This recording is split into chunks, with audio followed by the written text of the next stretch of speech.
Bonjour Olivier. Bonjour, bonjour tout le monde. On commence tout de suite avec une première question de Gavino, de Falco. Merci Pat, merci Olivier de prendre le temps. Olivier, on a souvent parlé de l'aspect mental cette saison en 2020. On a souvent mentionné que l'Impact de Montréal, c'était son pire ennemi avec l'accumulation de cartons rouges au milieu de la saison et tout ça. Qu'est-ce que vous avez appris de la saison 2020 en cours, une saison rocambolesque? Et est-ce que vous avez l'intention de peut-être aller chercher un psychologue sportif? Parce que, bon, la saison 2021 risque de ressembler à celle de 2020. Merci. Bonjour et très bonne question. Est-ce que maintenant ça va devenir plus important de prendre un psychologue qu'un nouveau joueur? Ça, c'est la bonne question, mais non. Je pense que, vous savez, dans le football moderne, le staff de coach, ils doivent être aussi eux-mêmes des psychologues et c'est ce qu'ils ont fait cette année-ci. Mais c'est vrai que la question est pertinente et ça pourrait devenir une possibilité pour nous aussi d'examiner cette chose-là. Jérémy Filosa, 98.5. Merci, Pat. Bonjour, Olivier. Bonjour. Olivier, on voit un peu la tendance de ce que vous êtes en train de construire pour l'année prochaine avec les décisions que vous avez prises. Clairement, on veut y aller plus jeune. Clairement, on veut y aller aussi avec des joueurs, si possible, nord-américains qui ne prennent pas des places internationales. Pouvez-vous nous dresser un peu le plan pour, disons, les 2-3 prochaines années? Est-ce que le plan, c'est qu'une fois que vous allez être plus à l'aise dans la masse salariale, d'ajouter à ce jeune groupe-là des joueurs qui sont déjà, disons, implantés, qui sont déjà, qui ont une certaine maturité, ou est-ce que le plan, ce sera de continuer dans ce sens-là, c'est-à-dire on embauche des jeunes joueurs, on les développe, on les vend et lorsqu'ils quittent, on les remplace par d'autres jeunes joueurs simplement? Merci. En fait, le plan, il a déjà été expliqué il y a un an. Donc, Excuse-moi, Olivier. oui, excusez-moi, vous m'entendez? Est-ce que j'ai eu un appel là?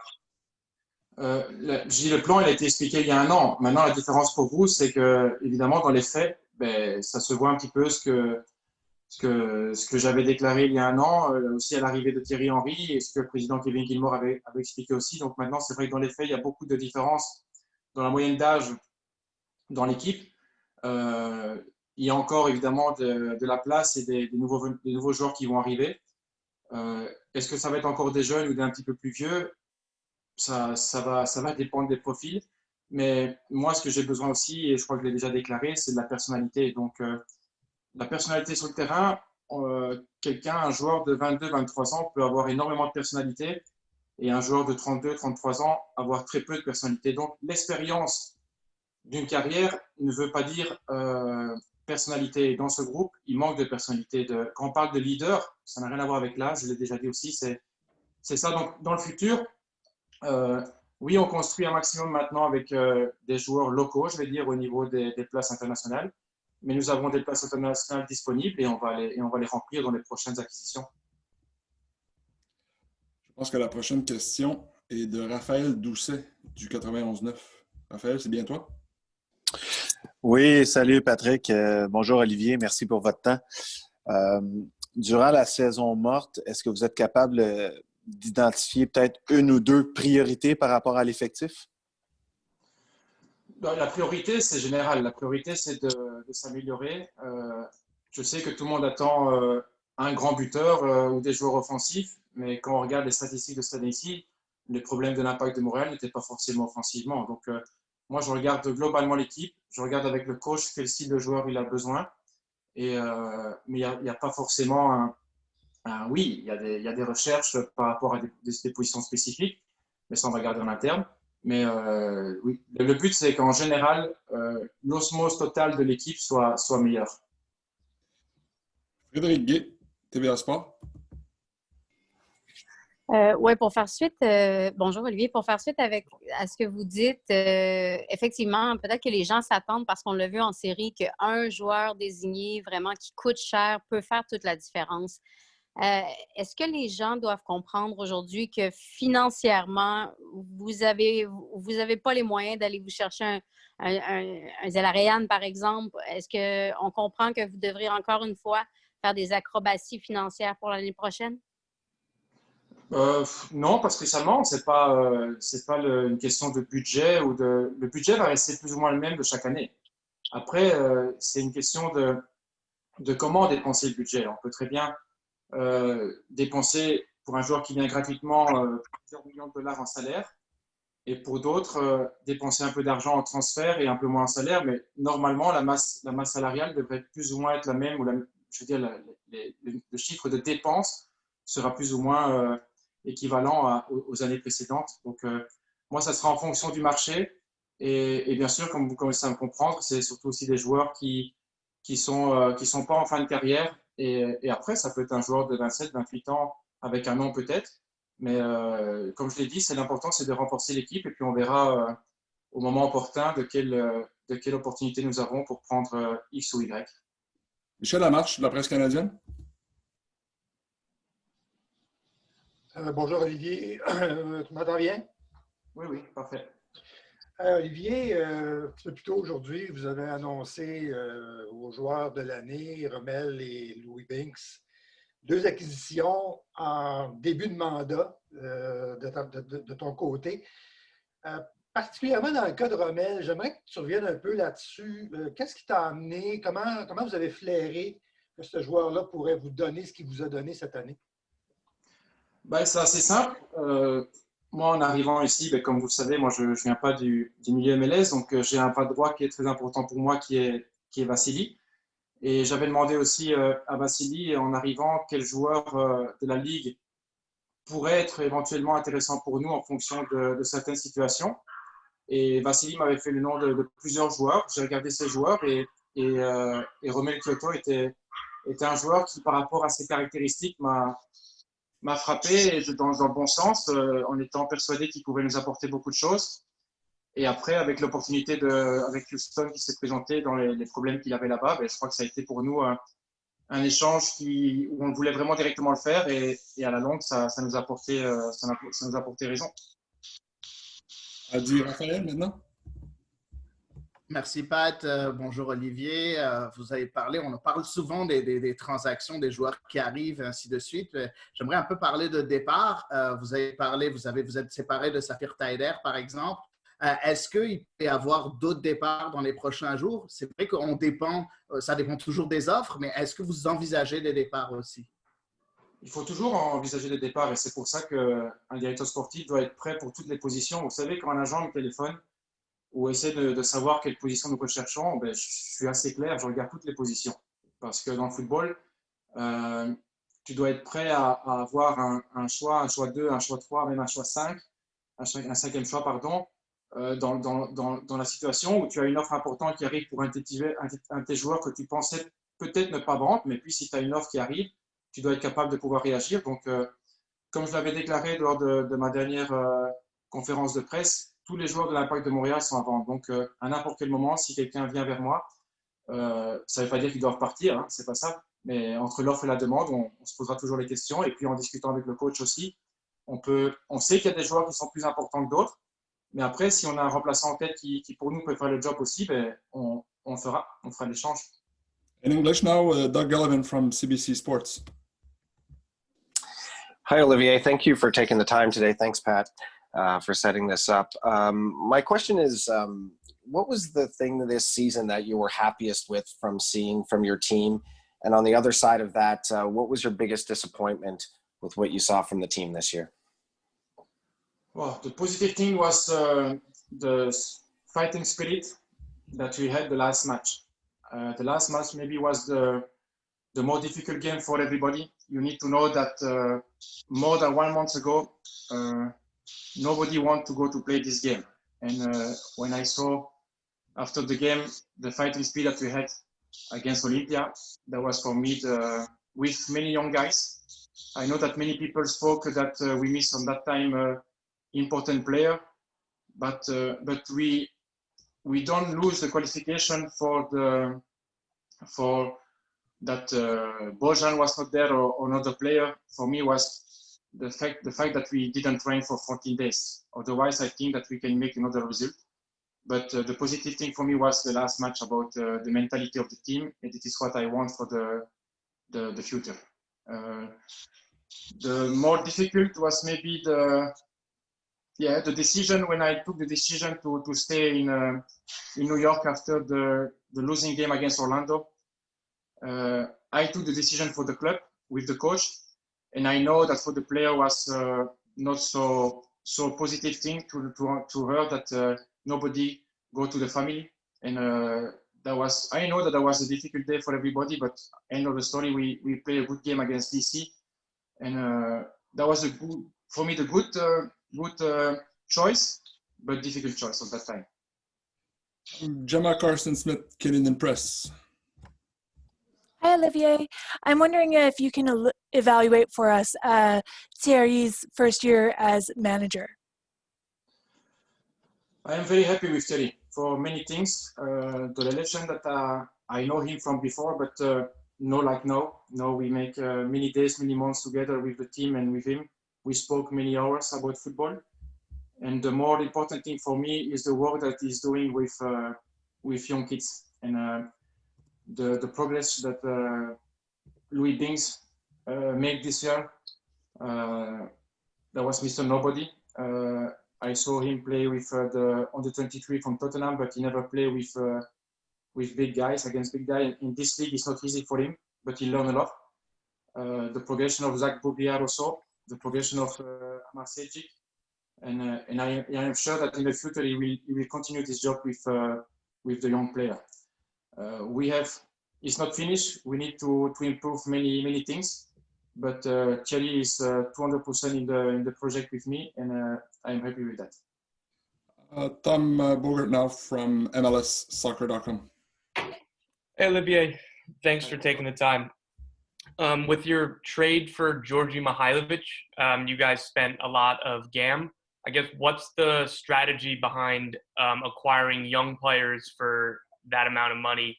Is that something that you guys have been targeting with, Georgie and Mason Toye? I know that they are player of the league, and when you make a transfer, it is a transfer. I know that inside the league, when you pay 600 or 800, that means many money. But if I took yesterday one player from Europe and I pay maybe $1 million and from Argentina, everybody will say, we make a big investment in young kids from Argentina. For me, it's not the difference. We want the player, the coach want the player, and we make the deal like we want. And I know that for Mihailovic, we have also the bonus from $200,000 extra. But believe me, if I need to pay this $200K after, I will be more than happy. That means that he make a great job. They are bonus, but with goal and assist. And if I need to pay the money, that means that he make a great performance with us. Prochaine question, Olivier Brett. Oui, merci beaucoup de prendre le temps. Olivier, peut-être, est-ce que c'est possible d'avoir une mise à jour sur la situation de Bojan quand les options ont été exercées, pas exercées? C'était clair qu'une nouvelle offre était sur la table. Est-ce que cette offre-là est toujours sur la table? Est-ce que Bojan y a fait suite? On en est où? L'offre, elle n'est pas sur la table, elle est dans ses mails, pour être sage. Maintenant, comme je l'ai dit la dernière fois, je n'ai pas eu de réponse par rapport à mon mail avec l'offre que nous avons fait à lui et à son agent. Donc, nous, comme je l'ai dit aussi, on continue à faire nos achats et on continue. Et très sincèrement, je ne pense pas que Bojan va revenir chez nous pour la saison prochaine. Dave Lévesque. Olivier m'a précédé dans la question, mais justement, tu mentionnais, Olivier, que tu ne penses pas qu'il sera de retour. Considérant qu'il n'a pas daigné participer au dernier match de la saison, est-ce que même s'il décidait de venir, ce serait tout de même envisageable pour vous de l'inclure dans l'équipe? Comment ses coéquipiers percevraient ça? Voilà. Surtout la dernière partie de la question m'intéresse plus, c'est comment peut-être les coéquipiers pourraient réagir à quelqu'un qui a... Mais après, il a eu raison, je veux dire, il avait tous les droits de ne pas venir à partir du moment où la Ligue avait donné cette opportunité-là, ou cette possibilité-là, pardon. Après, chaque personne est différente dans les réactions. Je sais que quand on parle de quelqu'un qui n'a pas de contrat pour 2021, c'est risqué de se blesser. Mais quelle est la différence entre jouer contre Olympia ou d'avoir joué contre New England 3 semaines avant? C'était aussi un match. Et entre guillemets, il savait déjà à ce moment-là que son option n'était pas levée. Donc, mais bon, c'est pas une critique de ma part. Il est assez grand et mature de prendre ses décisions. Et où je veux en venir, c'est qu'on est chacun assez mature et adulte de prendre des décisions. Je veux remercier une personne comme Jackson. Parce que bon, vous savez qu'Orji aussi a décidé de venir, mais Orji, c'est un cas différent avec Bologne. Mais Jackson, il a prouvé à beaucoup de personnes qu'il a quand même beaucoup de critiques par rapport à est-ce que Jackson est assez professionnel. Bien sûr que Jackson n'a pas toujours été professionnel, même avant mon arrivée. Mais moi, très honnêtement, je n'ai rien à lui reprocher depuis le début de mon arrivée ici. Et ce qu'il a fait, d'accompagner le groupe, de donner tout ce qu'il a pour le club qu'il a formé, j'aurais préféré aussi que d'autres personnes ne fût-ce que même venir et peut-être être clair avec le coach et avec moi, de dire j'accompagne le groupe, peut-être ne pas me faire jouer, mais quand même j'accompagne le groupe pour être présent, parce qu'après toutes les nuits d'hôtel que nous avons fait ensemble, je dois être présent. Je trouve que ça aurait été bien de la part de plusieurs joueurs de faire ça. Ils n'ont pas fait, c'est leur droit. Mais bon, voilà, je crois que c'était important pour moi de souligner aussi ce que Jackson a fait pour le club. On va prendre une ou deux dernières questions avant l'arrivée de Thierry. Sofiane Benzaza, CanFC. Merci Patrick, bonjour Olivier. Pour revenir un peu sur les conditions budgétaires et salariales du club, est-ce que vous avez quand même une latitude, si vous avez un profil intéressant de la direction, que ce soit votre président ou le propriétaire du Saputo, pour faire des transactions avec des montants de transfert intéressants et des salaires un peu plus gros?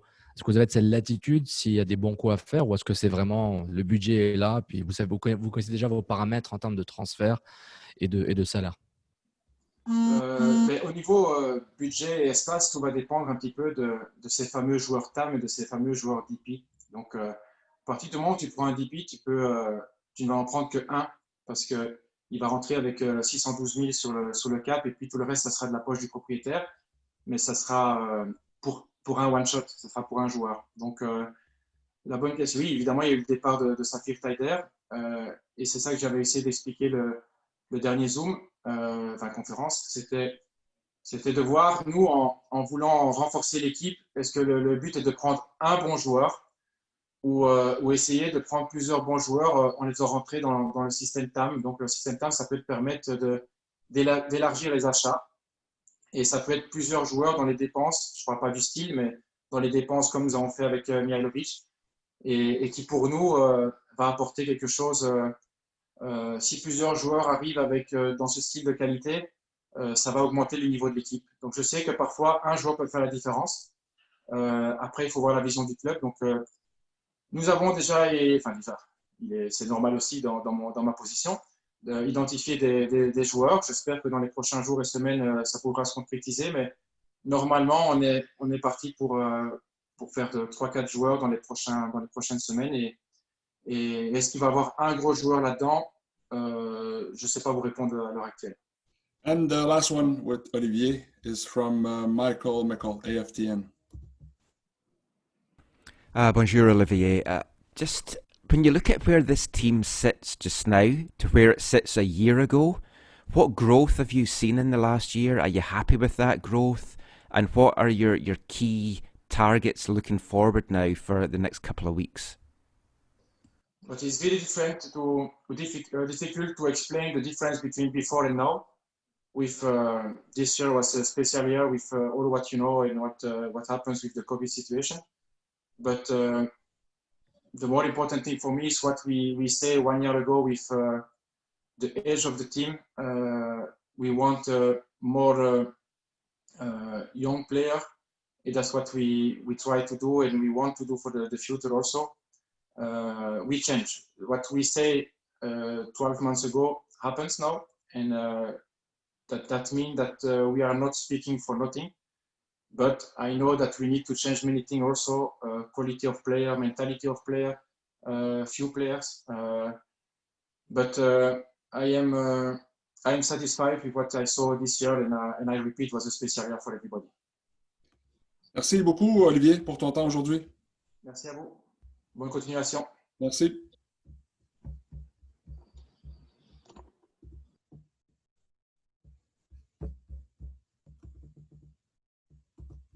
Je vous rappelle que Thierry Henry va être avec nous très bientôt. Si vous avez une question pour lui, levez la main. If you have a question for Thierry Henry, please raise your hand. He should be joining shortly.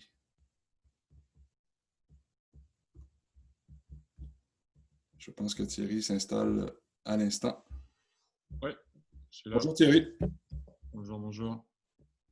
J'espère que ça va bien.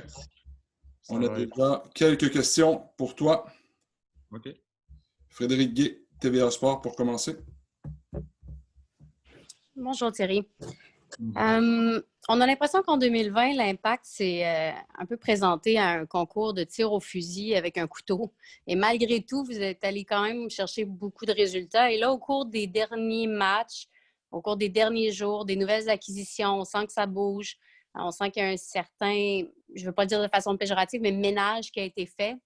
À quel point, pour vous, en tant qu'entraîneur qui a connu les plus hautes sphères, là, ça devient stimulant cette année 2021?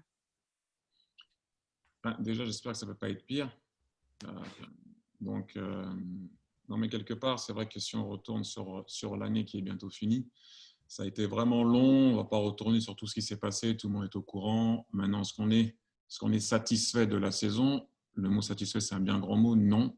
Mais au moins, on peut garder la tête haute. On a eu pas mal de choses qui ont été contre nous, comme pas mal d'équipes d'ailleurs, pas seulement nous. On a essayé de faire front à chaque fois, de ne pas baisser les bras, même si ça n'a pas toujours été évident. Et à l'arrivée, on a vu une équipe, comme j'avais dit au début, qui allait se battre, une idée de jeu. Bien sûr qu'il faut encore peaufiner tout ça.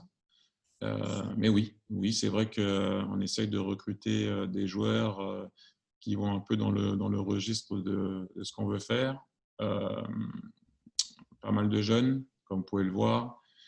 Et puis oui, il y avait des choses à changer, mais c'est vrai que j'espère que ça sera beaucoup mieux l'année prochaine, surtout sur le plan du Covid, pour tout le monde, ne seulement pas pour le club, hein, mais pour tout le monde en général. Et puis essayer d'arrêter d'avoir ces coupures, revenir, revenir, essayer de jouer les matchs aussi à la maison, ça peut aussi aider. Mais au moins, on avait une équipe qui se battait, une équipe qui avait du caractère, qui avait du cran. Et puis, comme je dis bien souvent, et je le répète, une équipe qui est courageuse, pas seulement quand on n'a pas la balle, mais aussi quand on l'a.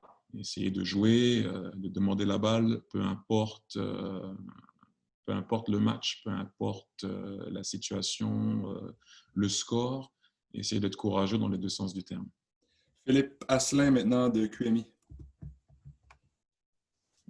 Oui, bonjour Thierry, merci d'être là aujourd'hui. Juste avant vous, c'était Olivier Renard, bien évidemment, il a dit, je cite, « Dans ce groupe, il manque de personnalité. » Est-ce que c'est quelque chose avec lequel vous êtes d'accord?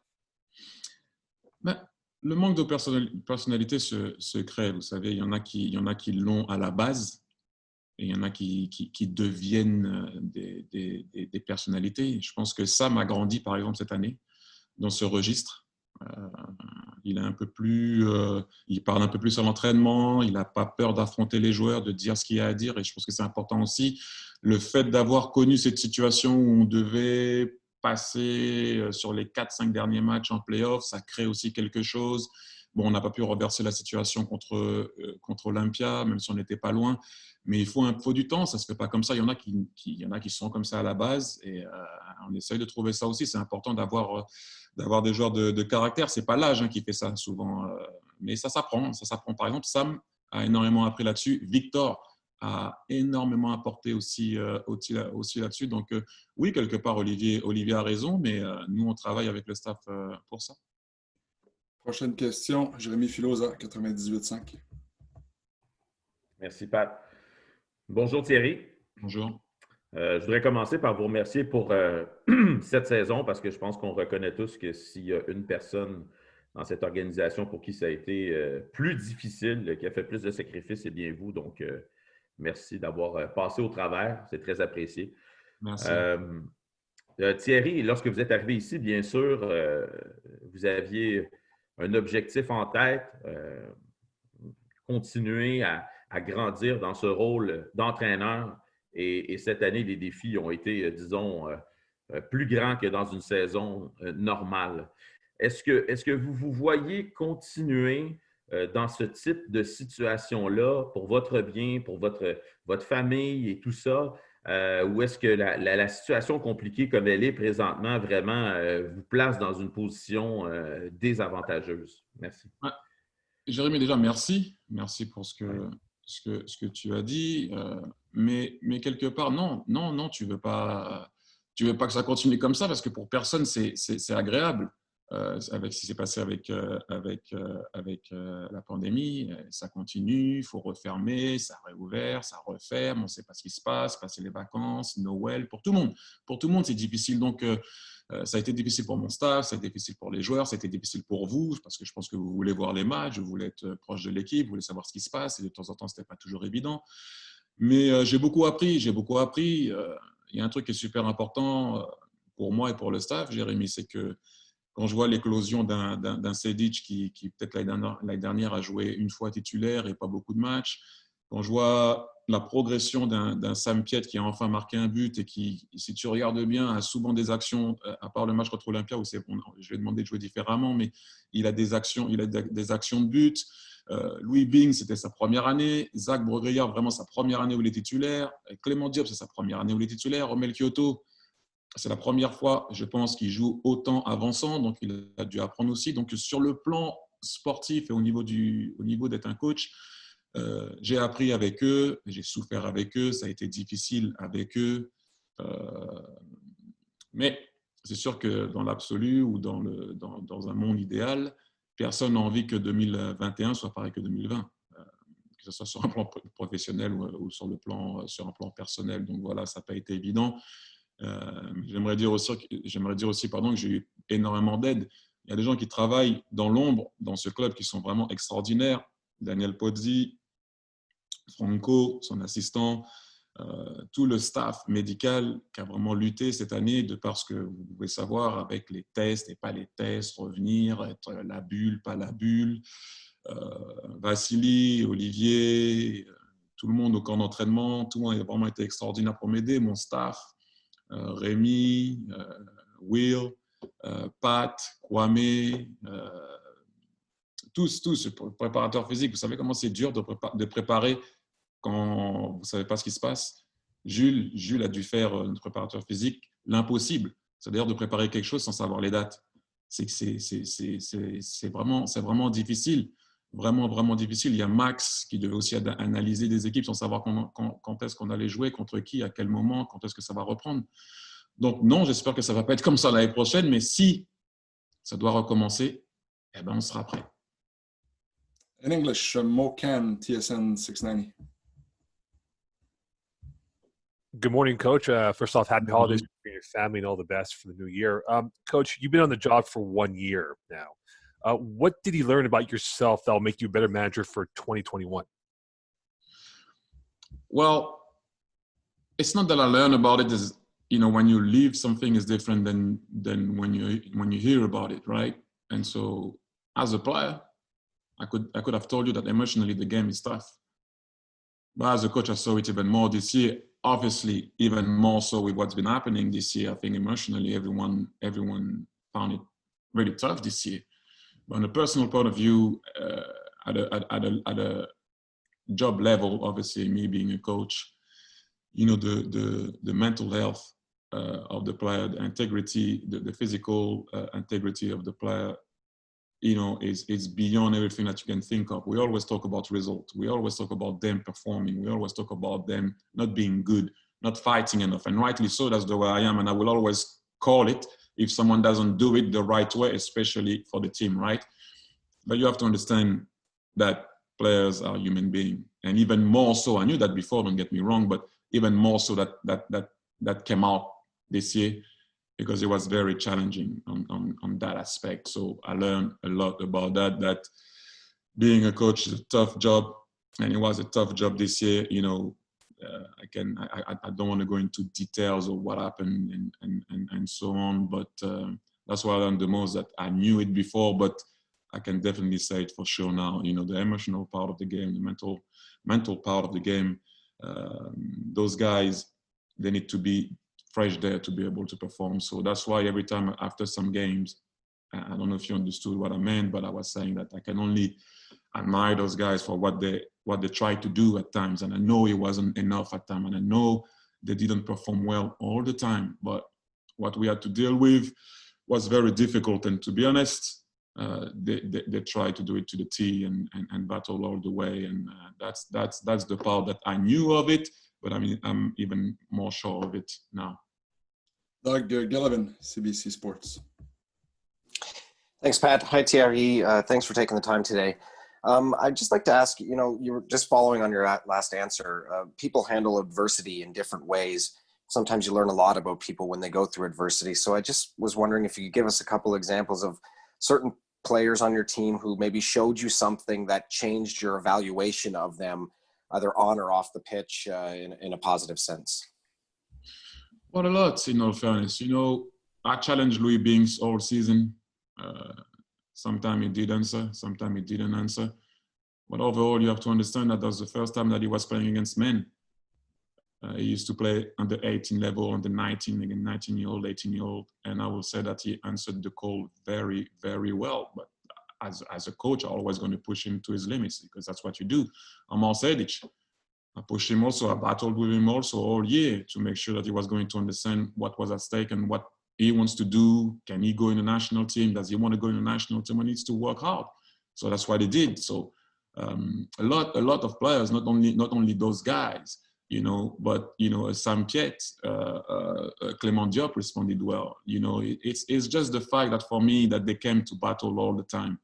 And that last game against Olympia and how it was, and we had to go quarantine again, and normally the season is already over and you have to go there. And like I said, you know, we picked and choose to take options, not options. Guys are going to stay or not to stay. But a guy like, for example, like Jackson, you know, he had a tough year. Sometimes he was injured, problem with his knees and whatnot. But for him to come and play when he didn't have to against Olympia showed the real desire that he had all the time that he was here for this ball club. And it's not only saying it that you care about the club, but he showed it. So all those guys, although he's not going to stay, all those guys gave me everything. I always respect that. So that's more or less the same. You know, I'm not going to name all the players, but more or less those guys that always try to give their best. And you take it for granted. Last one, Victor Wanyama, didn't play for a month, came, played over there. All those moments, you know, that you obviously value. From MLSsoccer.com.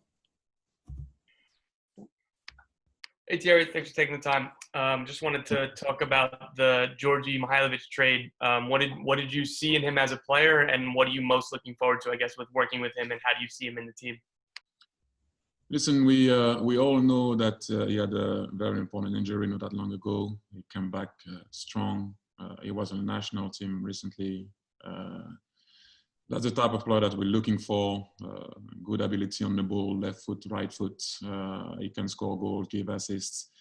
He can understand space, pockets, understand the tempo of the game, when to go, when not to go.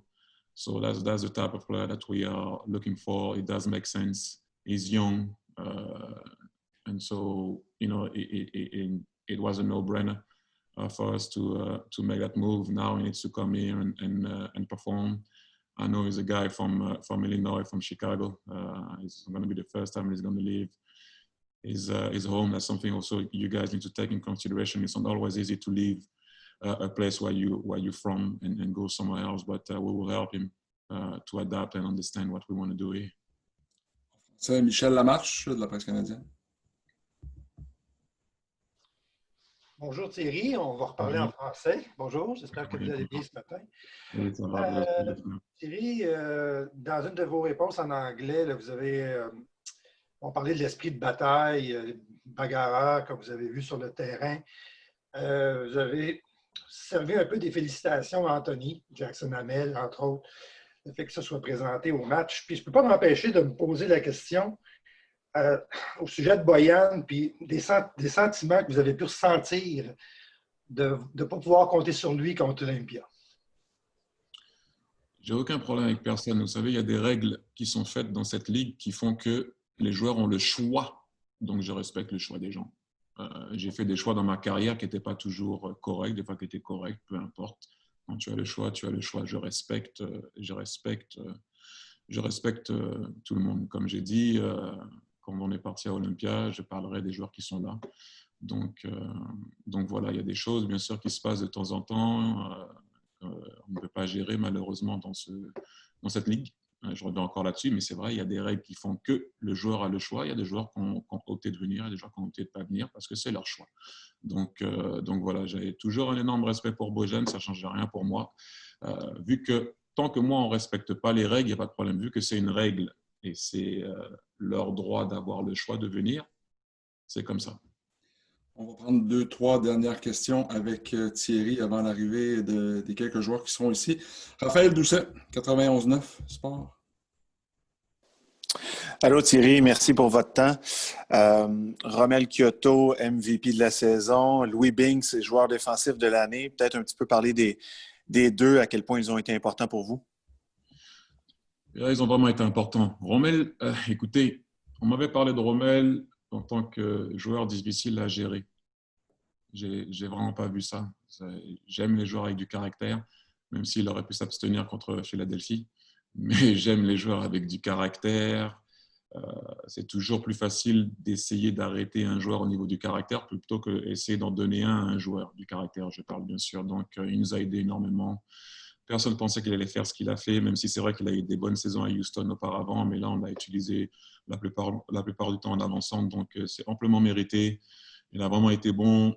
Il nous a manqué d'ailleurs quand il a été blessé. Ça, c'est un autre débat, mais il a vraiment été bon, donc encore une fois, c'est amplement mérité. Après, Louis, encore une fois, je vous l'ai dit, j'allais toujours lui donner un challenge mental, de temps en temps physique à l'entraînement, au niveau des entraînements, et c'est sa première année vraiment où il joue au foot contre des hommes. Je n'ai rien contre d'où il est arrivé avant et le championnat où il jouait avant, mais c'est vrai que c'est la première année où il joue comme ça, où il y a de l'attente, où il y a des matchs à répétition, des attaquants différents. Donc lui aussi a répondu présent avec quelques difficultés dans l'année comme tout le monde. Mais vraiment, il a vraiment les deux, mais pas que les deux, c'est sûr. Hein, mais c'est vrai que là, on parle des deux en l'occurrence et ils ont vraiment eu une bonne année. Olivier Brett. Oui, merci beaucoup. Thierry, peut-être juste revenir tout à l'heure quand il était question de Mihailovic. Le processus concrètement, quand vous regardez des matchs, je sais que vous en consommez beaucoup, que ce soit de la MLS ou d'ailleurs, Olivier Renard aussi. Comment vous préférez procéder? Est-ce que c'est regarder ces matchs-là seuls, puis après, on en parle? Est-ce que vous les regardez collectivement? Comment ça fonctionne? Ben, seul, on en parle, je veux dire, et puis tu joues contre les équipes aussi en même temps, donc tu vois les joueurs qui t'ont fait mal. Des fois, tu analyses si c'est parce qu'ils t'ont fait mal, parce qu'ils sont vraiment forts ou parce que tu n'as pas bien défendu. Mais oui, un peu de tout. Hein. Des fois, on regarde des matchs ensemble, des fois, on regarde seul, des fois, c'est dans le bureau avec toute l'équipe, des fois, c'est peu importe. Mais c'est vrai que le truc qui ressort, c'est qu'on sait tous comment on aime jouer, on sait tous ce qu'on veut, on essaie d'aller, en général, quand on se parle ou si on n'a pas vu le match ensemble, on essaie de rester sur notre identité, sur la philosophie qu'on veut avoir, notre manière de jouer. Et donc, on se rejoint un peu là-dessus. Et une dernière, Sidney Faux. Merci, Pat. Bonjour, Thierry. Tout d'abord, joyeuses fêtes. Hein. J'espère sincèrement que vous pouvez prendre du temps pour vous et avec votre famille. Merci. Au sujet du ballon, quand vous voyez la stat de 33 buts marqués et 43 buts encaissés, pensez-vous qu'en fait, en attaquant mieux, vous allez mieux défendre ou en défendant mieux, vous allez mieux attaquer? Non, c'est juste que gérer la transition. Vous avez vu que quand même sur les derniers matchs, on a gommé les erreurs. Et donc, forcément, à part le match de DC, c'était un peu différent parce que c'était un match fou, il fallait qu'il passe, il fallait qu'on passe. Mais contre New England, par exemple, ça a été un peu moins clair pour eux pour nous ouvrir. Là, oui, Bengtson a eu son action. Mais sinon, C'est vrai que c'est resté sur ça, mais bon, gérer la transition. C'est vrai que quand tu attaques haut et tu essaies de rester dans le camp adverse ou tu vas presser haut, il faut gérer la transition parce que tu dois défendre sur 40-50 mètres. Et je pense que si on gomme aussi les erreurs individuelles, on a pris pas mal de buts sur erreurs individuelles cette année, beaucoup trop. Ça aurait été beaucoup mieux. Mais encore une fois, on apprend. On va essayer de gommer tout ça, de mieux gérer la transition. Comme je dis bien souvent, quand tu ne perds pas la balle, tu cours un peu moins. Quand tu la gères un peu mieux, tu termines sur une frappe ou tu termines avec un corner ou tu termines sur une action, ça devient 6 mètres et non pas un contre. Donc, moins tu perds la balle, moins tu cours, plus il court. On peut rentrer dans pas mal de discussions avec ça, mais essayer de mieux gérer la transition, c'est ce qui nous a fait un peu défaut cette année, la transition, que ce soit offensive ou même défensive. Donc voilà. Merci Thierry. Et à mon tour aussi de te remercier pour ta collaboration tout au long de l'année dans un contexte plutôt difficile. Merci. Moi, déjà, avant de partir, j'aimerais remercier tout le monde. Je vais le faire en français. Après, pour les Anglais, ils ont qu'à apprendre le français. Excusez-moi. Mais voilà, non, je vais le faire en français. Je vais dire à tout le monde merci. Je sais que ça n'a pas été évident pour tout le monde. Il y a eu des moments chauds, il y a eu des moments un peu moins chauds, mais il faut savoir qu'avec moi, la vérité sortira toujours. Je dis ce que je pense. Des fois, les gens le prennent un peu mal, mais la passion est là. Ça, c'est pas un problème. En tout cas, le respect est là. Je sais que vous devez travailler. Je sais que ça n'a pas été évident de temps en temps parce que vous ne savez pas tout ce qui se passe. Des fois, je suis aussi dans cette situation, croyez-moi. Mais donc voilà, bonne fête à tous. Prenez soin de vous, de vos familles, c'est le plus important. Et après, le respect est là, et ça, c'est le plus important. Donc, merci, merci, merci. Je sais que j'ai des défauts, et je sais que j'ai des qualités aussi, quand même, j'espère. Mais la passion est là, donc voilà. Merci à tous, et bonne fête. Merci Thierry, joyeuse fête à toi aussi. Merci. Bonne journée. Et Samuel Piette devrait se joindre à la conférence vidéo d'une minute à l'autre. Encore une fois, levez la main, s'il vous plaît. Please raise your hand.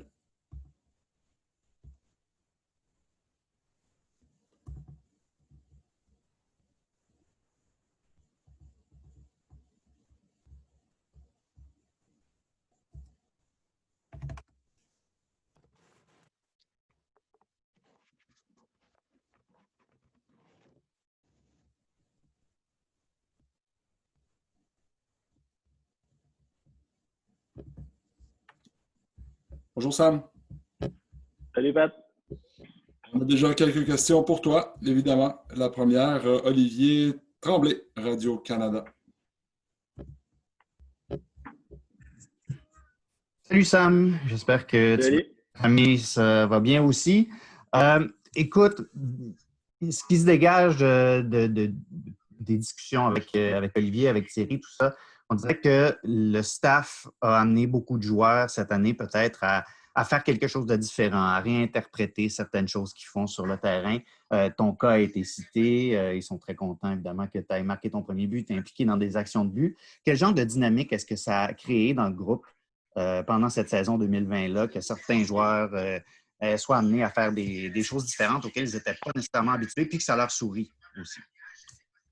Oui, bien, c'est sûr que quand tu es amené à faire des trucs que tu n'as pas nécessairement fait auparavant, je pense que le premier réflexe, la première réaction, c'est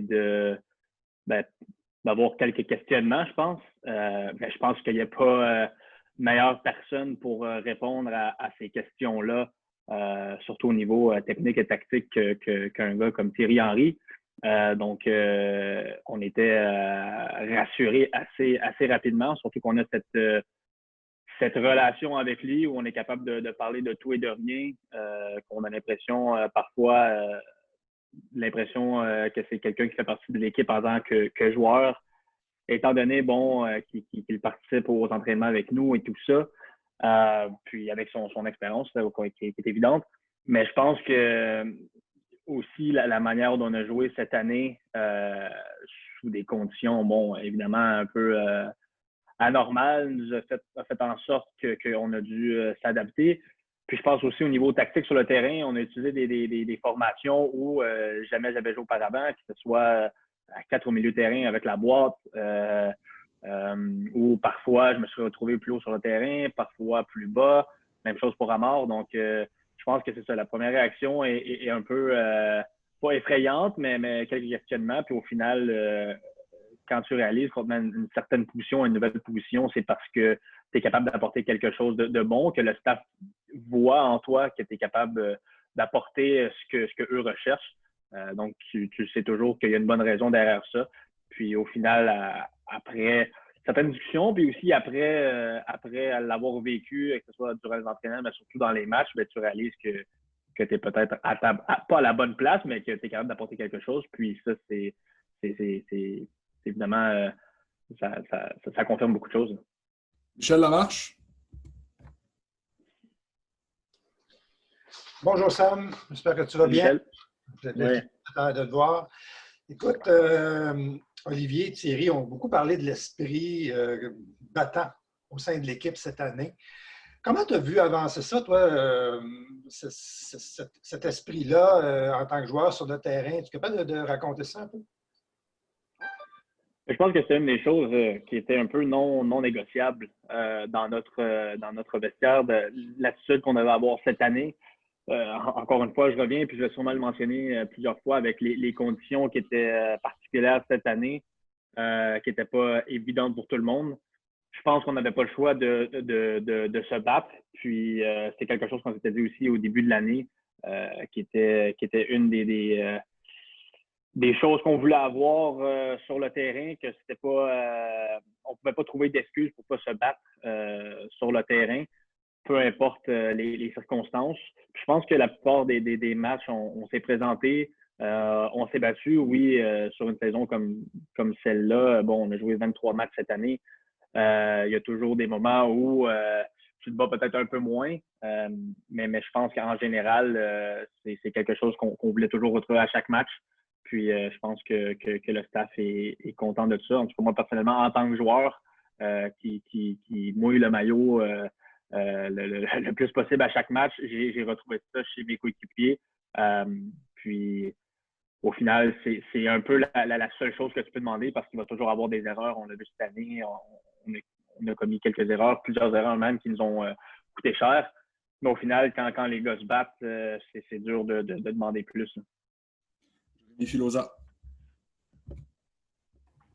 Merci beaucoup. Salut, Sam. Salut. Salut. Sam, on voit la transition que l'organisation est en train de prendre présentement avec des joueurs plus jeunes, nord-américains. Tu as une couple de gars de l'équipe nationale canadienne aussi qui s'en viennent te rejoindre pour la saison prochaine. Est-ce que tu aimes la direction que l'organisation est en train de prendre et à quel point le club que vous allez avoir, disons, l'année prochaine et l'année suivante, avec les ajouts qui viennent d'arriver, ça va être différent de ce que vous avez eu sur le terrain, disons, dans les 2-3 dernières saisons, avec plus de gars locaux, par exemple? Oui, mais moi, j'aime évidemment ça. Je pense que je l'ai déjà dit auparavant dans une entrevue ou que ce soit une conversation assez casual. Mon rêve serait d'avoir une équipe complètement canadienne, voire québécoise, pourquoi pas, qui représente Montréal. Puis non, j'aime la direction d'où ça s'en va, une équipe jeune, tu l'as dit, des joueurs nord-américains, canadiens. Puis au final, c'est ce que tu veux. Hein? C'est des joueurs qui se battent pour le maillot. Puis je pense que c'est ça qu'on est en train de faire, en fait, Olivier Renard et son équipe. Donc ça va dans la bonne direction. Après, en 2020 n'était que la première saison sous l'ère d'Olivier Renard, Thierry Henry. Donc, une équipe ne se bâtit pas en une année. Oui, on a une certaine base, une certaine colonne vertébrale, je dirais. Puis, il faut construire autour. Je pense que c'est ça qu'ils sont en train de faire. Mais évidemment, mettre l'équipe que tu veux sur le terrain prend évidemment du temps, plusieurs choses qui arrivent. Ça ne marche pas toujours comme tu veux ou tu n'as pas toujours les réponses que tu veux ou peu importe. Là, je ne suis pas dans ces discussions-là. Mais non, moi, j'aime beaucoup. J'aime beaucoup d'avoir une équipe jeune. La seule chose que j'aime pas, c'est que ça fait en sorte que je commence à être un des plus vieux de l'équipe. Donc, les autres me font paraître vieux, même si j'ai que 26 ans. Avec les 4 jeunes qu'on vient de signer de 16-17 ans, On en parlait quand on était à Orlando, des gars de 16-17 ans, 10 ans d'écart avec eux. Ça fait mal un peu, mais non, blague à part, j'aime beaucoup ce que l'équipe s'en va. Doug Gillivan, CBC Sports. Hi, thanks, Pat. Hi, Sam. This is following up on Jeremy's question a little bit. We see the coach, the GM starting to put their stamp on this team, making the changes that they're making. How do you feel about your position on the team going forward based on what you did this year? Have you shown enough that you're going to be the center of what they're building? I don't know if I'm going to be the center of what they try to build. Obviously, I would like to think so because I want to be an important player, an important person, especially in this club. Because I'm from here, I've played for the club for over 3 years now, and obviously, I have this club, right in my heart from obviously since I joined, but even before when I was a fan before. So no, I wanna be an important pieces of this club, and I think my role now, having younger guys and guys from Canada or even from the academy, like I just said, that's my duty to show them what are the values of this club and try to transmit that to them and take my responsibility as a leader. I know it's been 3 years now, 3 years and a half that I've been with the club, and it's been a while, but I'm getting more and more confident throughout the years as a player, but as a person as well, to guide younger guys and even not younger guys, but just new players. And I think that's going to be the role I have to play next year for sure with the new arrivals. Pat Hickey, the Gazette. Hello, Sam. Thanks for doing this. Thank you, Pat. Sam, you're one of the older guys on the team now, but can you just tell us a little bit about Kamal Miller? I know you played with him in the national team. What sort of player are we getting in Kamal Miller? Yeah, Kamal is a very good player. I really liked him. I really liked him as a person. As soon as I saw the news that we acquired him, it was right before the game against Olympia, and I right away messaged him. And I told him, like, I don't know if you're happy with the deal or the trade, but I know I am, and I'm thrilled, to see you come to Montreal, and I'm sure you're gonna love it. And he told me right away that he was very happy with the deal, and to come over to Montreal. He's a guy, a young guy, but he's gained some experience in the last two seasons with Orlando. He's a guy, obviously, we all know can play left back, left-footed, but can play center back. He's a big guy. He's really solid, and he's a guy very comfortable on the ball. He's a guy that's not afraid to hit diagonals with his left foot. So no, I think we got a good guy, a good player first of all, but most importantly, a really good guy that is gonna battle for this team, for this city, because he wants to do good things for himself. And from the discussion that I have with him, he likes as well where the team is going with younger guys and Canadian and stuff like that. So he's really excited about the project, and I think we acquired one of the good guys in Kamal Miller. Mokan, TSN 690. Hello, Sam. First off, happy holidays to you and the family, and all the best for the new year. Thank you. You too, Mo. Thank you very much. Sam, knowing what the experience was like this past year, are you and your teammates okay with the potential of playing the majority of your MLS season in the States and not in Montreal? Yeah, obviously we don't want that. I'm sure you expected that response, but I mean it was difficult, being away from home and all the stuff that happened this year. I know the COVID situation is not resolved yet. I know some vaccines are coming along, but we still don't know for 2021 what it will look like, just in general, not just in football and sports. But I think it was a little experience that we've had this year, and I think if it happens again in 2021, we'll be more ready and we will know what to expect if we have to do that again. But I'm telling you, and I don't think it's a secret. Not a lot of guys will be happy with that, but if if we have to do that, then so be it, and we'll have to deal with that. On va prendre une ou deux dernières questions avec Sam. Puis je vous invite à regarder vos questions pour les joueurs qui suivent si jamais vous n'avez pas eu la chance de la poser. Olivier Brett. Oui, merci beaucoup de prendre le temps. Sam, tu disais tout à l'heure que tu voulais avoir une personnalité centrale dans cette nouvelle construction du club. Au début de l'année, évidemment, c'est Yuka qui a été nommé capitaine. Donc, en termes de personnalité, soit le timing n'était pas bon, soit il manquait un petit quelque chose. Thierry a encensé ta progression en termes de leadership au cours de l'année. Concrètement, qu'est-ce que tu as constaté en voyant les Victor, Yuka, Thierry autour de toi que tu peux ajouter ou peut-être éliminer à ta personnalité pour prendre ce rôle-là de leader?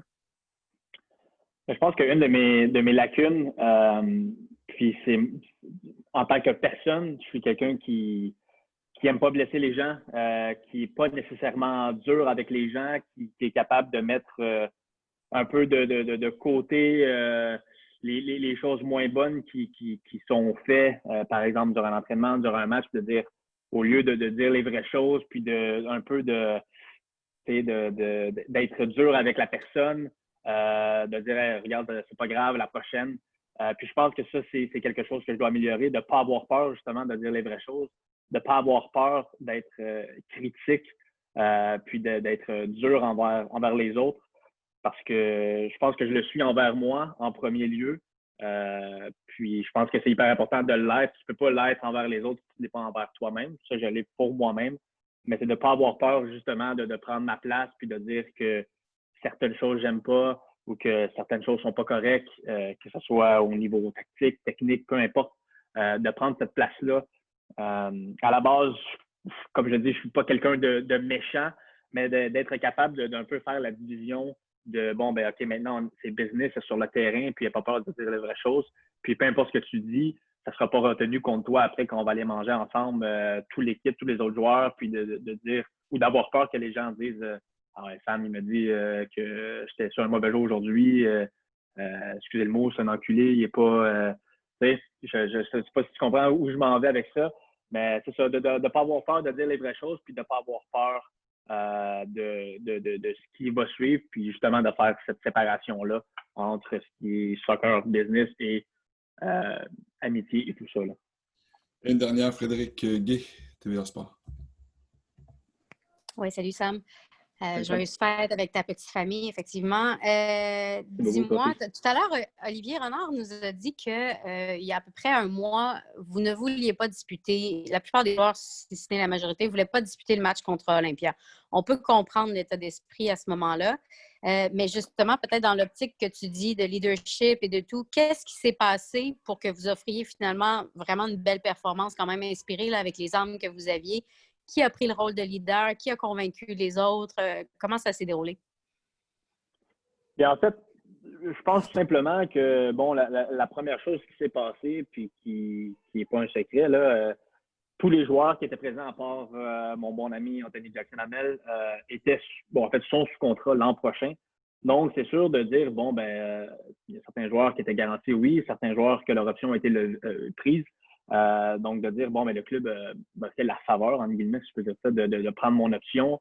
Je dois redonner, c'est peut-être pas le bon terme, mais je vais y aller comme ça, de redonner au club, de leur remercier, puis de dire qu'ils ont confiance en moi, puis je vais leur montrer justement avec ce match contre Olympia-là, puis on l'espérait, la Ligue des champions serait poursuivie, de leur montrer que j'ai envie d'être là, puis que je suis là pour le club.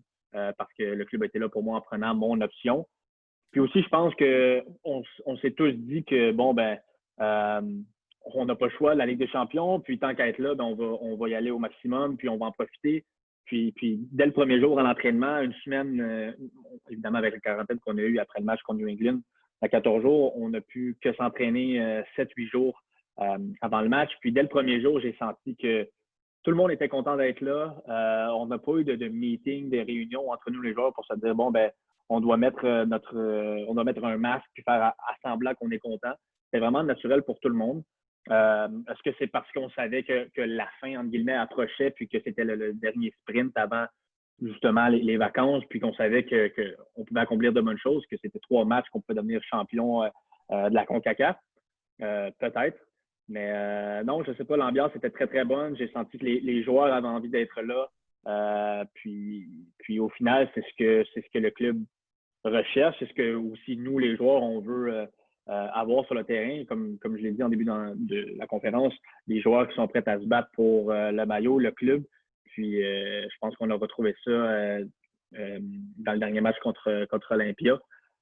Donc, non, pour vrai, l'atmosphère est très, très bonne. Je ne sais pas si le 2 semaines de quarantaine aussi a fait du bien, des petites vacances, entre guillemets, de pouvoir rentrer à la maison, se ressourcer, puis de repartir en force. C'est sûr que si je parle moi personnellement, ça m'a fait du bien, oui. Puis donc, on est déçu évidemment du résultat, mais tout le monde était content, puis j'en suis content moi-même. Merci beaucoup, Sam, pour ton temps et ta collaboration tout au long de l'année 2020. Merci à vous, toujours un plaisir, puis on se voit en 2021. Merci. Salut. Il y a Romel Kyoto, le joueur par excellence de cette année 2020 qui va se joindre à nous. The MVP of this 2020 season, Romel Kyoto, will be here. Arcadio va s'assurer de traduire les propos de Romel en français ou en anglais, selon la question.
Et en attendant Romel qui semble avoir des problèmes de connexion, on a le joueur défensif de l'année, Louis Binks. So the defensive player of the year is with us now as we're waiting for Romel, who's having some technical difficulties to join. Hi, Louis. Hi, how are you? I'm good. Thank you. We have already a few questions for you. Yep. Congrats on the award. Thank you. Carsten Smith, Killian Press. Hi, Louis. Congrats on the award. Well deserved. Thank you. Tell us what your first year of pro soccer was like. It was obviously not what you expected. Yeah. What did you learn about yourself and about yourself as a player this season? Yeah, like I've said it before, I think I've learned an awful lot coming to the other side of the world. I don't think it was, like you say, it wasn't easy, but it wasn't easy for anyone. So that's not an excuse. But no, I've learned on the pitch a lot about myself, what I need to get better at, because there's a lot what I do well, so I can continue to do that. And off the pitch, again, it's been a massive learning curve, because obviously I didn't see anyone for a long period of time. So I learned a lot away from the pitch just as much as on it. Doug Gillivan, CBC Sports. Thanks, Pat. Hi, Louis. Hi. Your coach, we were just speaking with Thierry, and he said that he had to be tough on you this year to get the best out of you, but it looks like it really did pay off this year based on not only the award, but your performances on the pitch. I was hoping you could share with us maybe one of those incidences where coach was tough on you and what you got out of that experience working with him. Yeah, no, obviously he's a great person to learn from, and that's one of the main reasons why I come to Montreal, because of him and the other coaching staff. So, but maybe he's referring to the Toronto game where rightly I was probably brought off at halftime, because I thought after that game I don't like being on the bench, so I wanted to go and prove myself in training, and thankfully I started the game after against DC, so that was probably one of the instances. And also the other DC game in just before the playoffs, I think to be left out of that game is not nice, because every player wants to play big games, and obviously that was a big game, so that was probably the other instance. But yeah, like I say, I have to be thankful to the manager for trusting me a lot more than I thought this season. Obviously coming into the MLS as my first season, it was never going to be a given that I was going to start. So for him to play as many games as I have done, I have to thank the manager an awful lot. Mokan, TSN 690. Hello, Louis. First off, happy holidays and happy new year to you and your family, and all the best. Louis, with what you've done in your time with the Montreal Impact, do you think another year here will get you onto the radar of Gareth Southgate for the England setup in the near future? That's the aim. I'm not sure whether by another year, maybe it's too soon, maybe it's not, I don't know, but the aim is to go and play international football for my country. So hopefully if I keep performing well, keep doing what I'm good at, keep learning, keep getting better, there's no reason as to why I can't play for my country. And yeah, maybe if after this season I've got a few more games under my belt, then he'll look. But I don't know, I'm focused on just getting back to Montreal, playing for them, and hopefully going away to the World Cup, under 20 World Cup this year. Adi Raphael. Thank you, Pat. Hey, Louis, congratulations for the Defensive Player of the Year. Thank you. I just wanted to know, you were transferred to Bologna this year, and now you're loaned back to Montreal. What do you think you need to learn in order to be able to go back to Europe, either with Bologna or another club? Because I suppose that's your career plan, right? So what do you think you need in order to achieve that? Yeah, like you say, I've made it no secret that my goal is to go and play in Europe one day, and hopefully Bologna will give me that chance one day. But yeah, I think there's been times this season where I've been at fault for goals, like Columbus, Orlando, Nashville. So I think it's slight errors that I need to cut out of my game to go to the next level, and I know what I need to do. I'm not naive enough to say I'm the finished article. So once I know what I need to do, I can then start correcting that in training and games. And yeah, so for me to go and play at the next level, I need to cut out them errors, because like, you know, the higher you go, the more is at risk. So I've got to, just cut them errors out. Is there maybe one last for Louis? No. Thank you, and happy holidays, Louis. And you, thank you. Thank you. Bye-bye.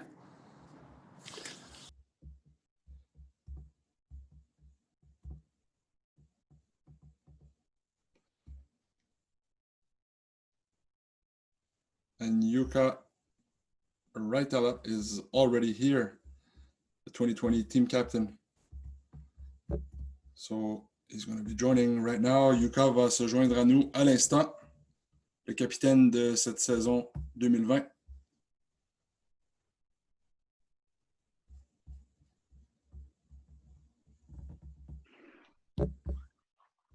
Hey, Yuka. Hey, can you hear me well? Yes, very well. Awesome. Thank you. Thanks for Perfect. doing this. Est-ce qu'on a des questions? Do we have any questions for Yuka? Yes, Tristan Damour to start. Hi, Yuka. I remember the first time you were named captain, you were saying that you hadn't had any experience as a captain. It was your first time. I just want to know, how was that experience of being the captain of a professional football club? Very nice. Very positive. I think you have to ask my teammates, maybe the coach, how they felt I did, but I think I did a good job. I was proud to leave the club, to be captain in the last year and live like that. So it was very nice, and I think I did well, and I was really honored Thierry chose me. Adi Raphaël. Hey, Yuka. Thank you, Pat. Just wanted to know what's next for Yuka Raitala. You have the Euro 2021 coming pretty soon. It's a very big challenge for you with Finland, but what's next for you at club level? Yeah, of course. I mean, the Euros are there still in the future, near future, but now it's still open. I think I would love to stay in MLS. Maybe something comes up and I can stay in MLS. But right now I'm checking the options and let's see which one fits the best for me. Doug Gillivan now. Hi, Yuka. Can you tell us what was the most challenging part of this year? What are you most proud of that you guys accomplished this year, and what are you most disappointed in coming out of this year? No, I mean, this year was tough, and it's very easy. I think we have been talking the whole year about how difficult it was for the players, stay away from their families and everything. But I'm so proud of the team, you know, especially staying 2 months in New Jersey, living in a hotel, not knowing what's going to happen next, and you know, but it's past. I think we did great. We reached the playoffs. Unfortunately, we didn't win New England, but you know, I think still the season we did a good job, even though it was very, very difficult. Dave Lévesque, Journal de Montréal. Hi, Yuka. I actually don't have a question. I just wanted to thank you for your collaboration for the last 3 years. It was super nice, and I wish you all the best. That's all I had to say, man. And happy holidays to you. Happy holidays. Thank you very much. I really appreciate that, and I wish you all the best as well. And I hopefully I see you guys soon again. You bet. Thank you. Thank you. Vincent Détouche, TVA Sports. Hi, Yuka.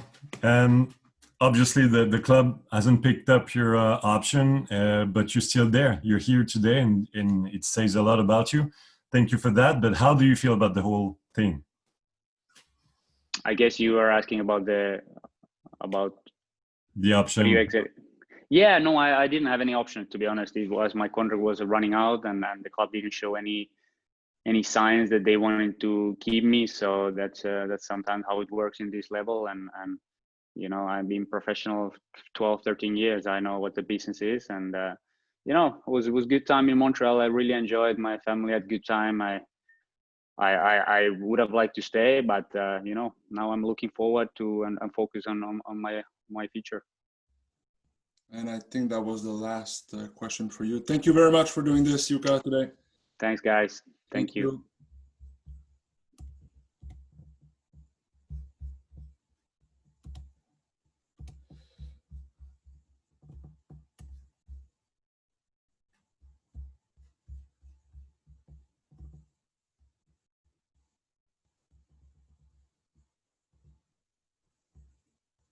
Et Romel semble toujours avoir ses difficultés à joindre la conférence vidéo.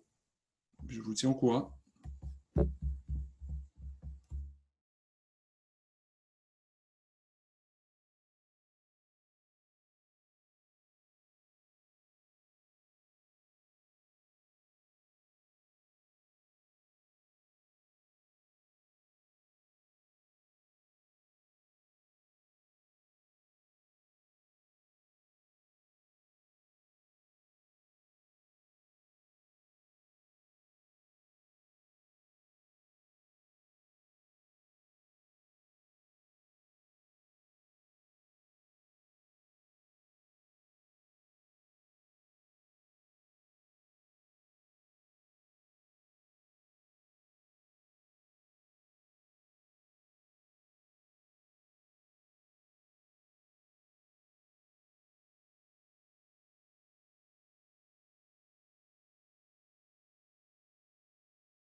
En attendant, je peux vous dire qu'on est en conversation avec lui. Romel est au Honduras et ça ne fonctionne pas. de son côté. Alors, on va réessayer à nouveau. Mais il ne parvient pas à embarquer sur la conférence vidéo de chez lui. Alors, on verra si ça fonctionne. On va se donner encore quelques minutes. So he's trying from Honduras, from his own place, and it looks like it doesn't work. So he's going to try again, and I'll let you know if we can make it happen today.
C'est vraiment particulier comme situation et on en a fait des dizaines et des dizaines de conférences Zoom cette année. C'est la première fois que ça arrive. Romel se joint, mais il n'apparaît pas ici avec la liste de tous les médias qui sont présents. Donc, on va essayer de faire ça via téléphone. Donc, on n'aura pas l'image, mais on aurait au minimum la voix de Romel, qui essaie tant bien que mal de chez lui de joindre la conférence. So, unfortunately, we won't have the video of Romel today, but we should have a way to talk to him. And I'll open Arcadio's mic. He's on the phone with him. Arcadio, tu es là? On est là, Pat. Merci à tous pour votre patience. Romel, est-ce qu'il nous entend aussi? Romel, can you hear us? Okay, good. So thanks for doing this, Romel. And again, congrats on the MVP award. We have a first question from Jérémy Filosa. Bon, merci. Je vais essayer de parler un peu plus fort pour que tout le monde puisse m'entendre, incluant Romel. Hola, Romel. En primer lugar, enhorabuena por una gran temporada. ¿Qué tan satisfecho está con su temporada y también con este premio que recibió hoy? Gracias. Bueno, primero que todo, saludos a todos. Estoy muy contento, la verdad, por esta gran noticia que he podido recibir. Estoy muy satisfecho por la gran temporada que he podido hacer, de poder ayudar al equipo, que eso es lo más importante, pues para eso me contrataron y bueno, ahí están los resultados.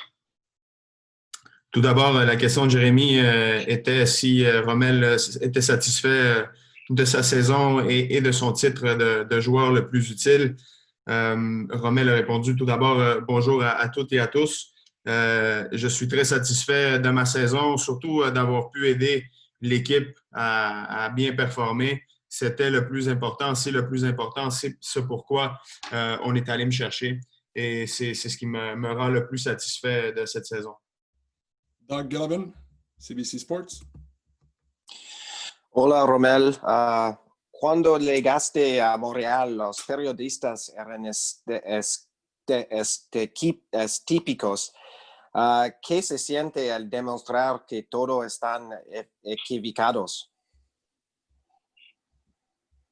No entendí muy bien. Cuando llegaste a Montreal, Rome, había dudas. Los periodistas expresaron ciertas dudas con respecto a tu contratación.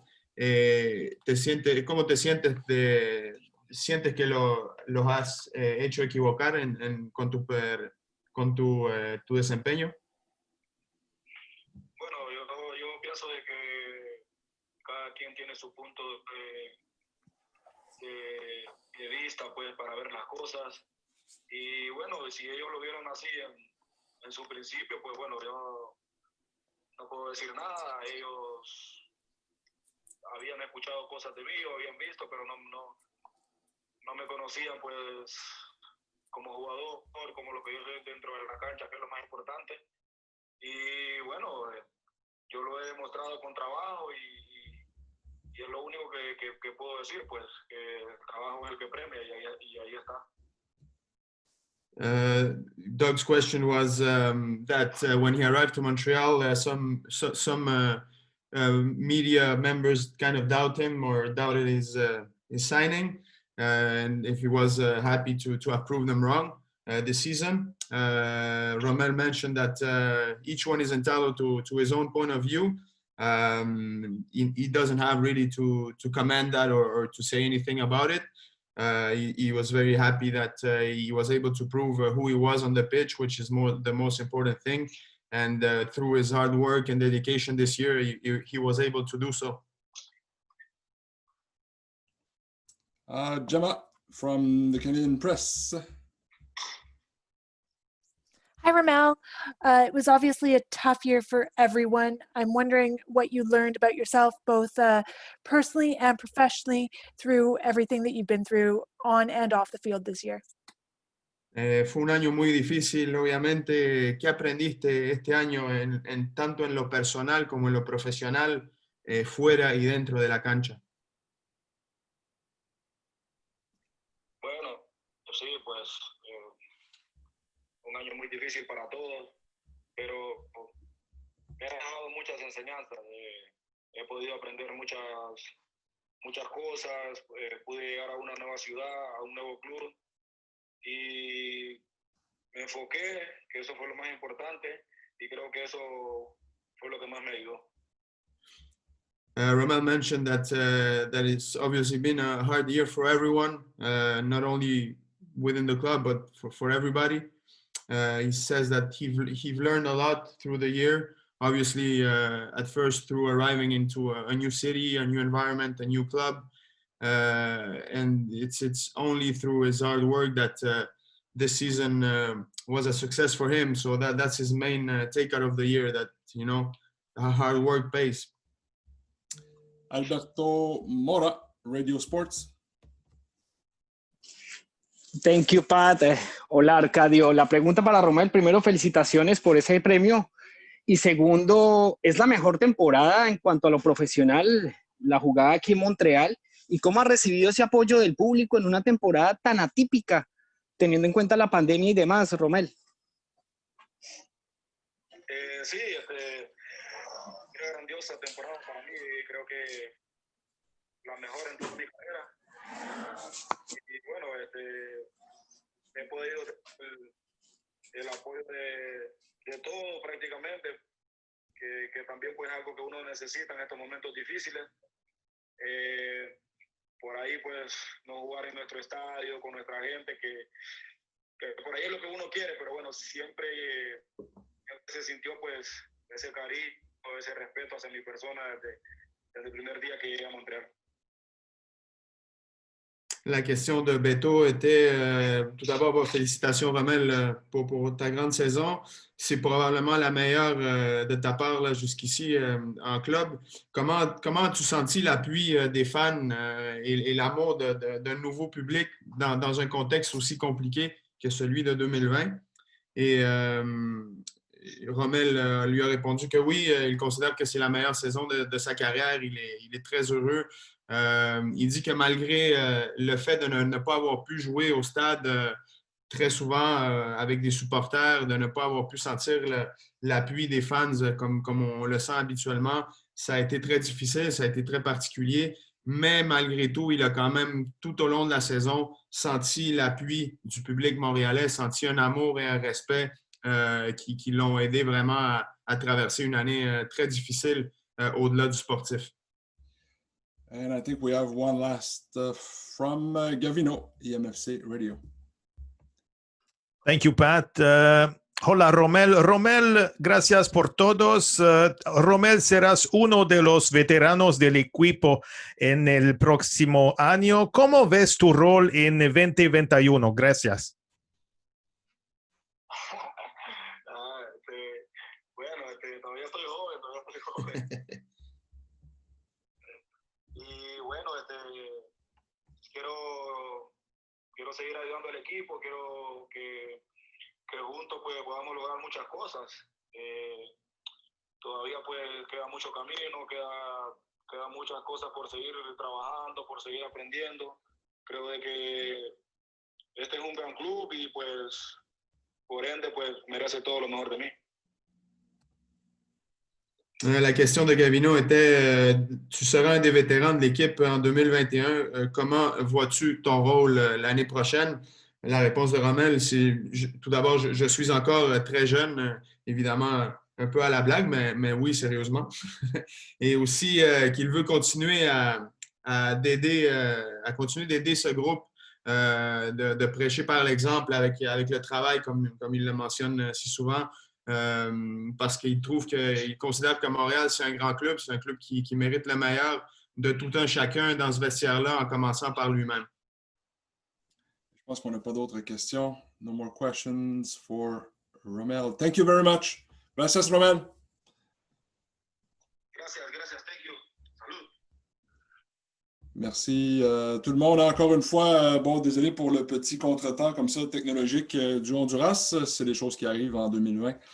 Et je voulais aussi à mon tour vous remercier pour votre collaboration et toutes ces conférences vidéo comme ça qu'on a fait tout au long de l'année. Ça n'a pas été toujours évident, mais on a essayé de vous mettre en contact le plus possible avec l'équipe tout au long de la saison, en espérant que la situation reviendra plus normale en 2021. On a hâte de vous revoir, en tout cas, au stade et au centre Nutrilait. Donc, voilà, en mon nom, au nom du club et de l'équipe des communications, merci et à bientôt. Thank you, everyone. On se reparle dès que possible.